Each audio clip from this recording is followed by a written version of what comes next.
Popcorn కావాలంటే అయితే వచ్చి తీసుకున్నాము. పాప్కార్న్ తీసుకొని అలాగే ఇంకా కాలువడ్డుకి అయితే వచ్చాము బతాయిలు తీసుకుందామని. ఇప్పుడే లోడ్ అయితే వచ్చిందనమాట, దింపుతున్నారు చూడండి.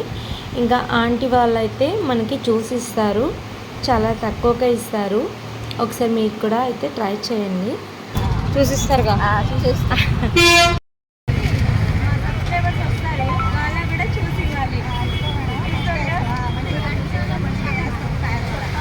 చాలా మంచి వాళ్ళు అనమాట, మంచి ఫ్రెండ్లీగా ఉంటారు. జ్యూస్ ఇస్తారు, తక్కువగా ఇస్తారు, రేటు కూడా తక్కువగా ఇస్తా అని చెప్తున్నారు. ఓకేనండి, మా సబ్స్క్రైబర్స్ మా ఫ్రెండ్స్ అందరూ ఇక్కడికే వస్తారు. జ్యూస్ ఇవ్వండి.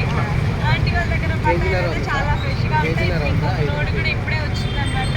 బత్తాయిలు వాటర్ మిలన్ కూడా ఉంది కానీ ఫ్రెష్గా ఉంటాయి. ఎంత కాస్ట్?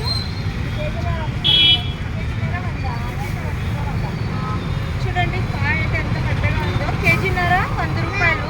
ఇవైతే చాలా బాగున్నాయి కాయలు అయితే. సి విటమిన్ చాలా మంచిది కదా బత్తాయి తింటే. ఇంకా అవి వచ్చేసి అయితే 2 కేజీలు 100 రూపాయలు. జ్యూస్కి బాగా బాగుంటుంది అనమాట, జ్యూస్కి బాగుంటుంది, తినడానికి కూడా బాగుంటుంది. ఎప్పుడెప్పుడే అయిపోతాయి ఫ్రెష్గా. ఆంటీ వాళ్ళ దగ్గర అయితే కాయలు ఎక్కువ ఆగవన్నమాట, తొందరగా అయిపోతుంటాయి, మళ్ళీ వెంటనే తెప్పిస్తూ ఉంటారు.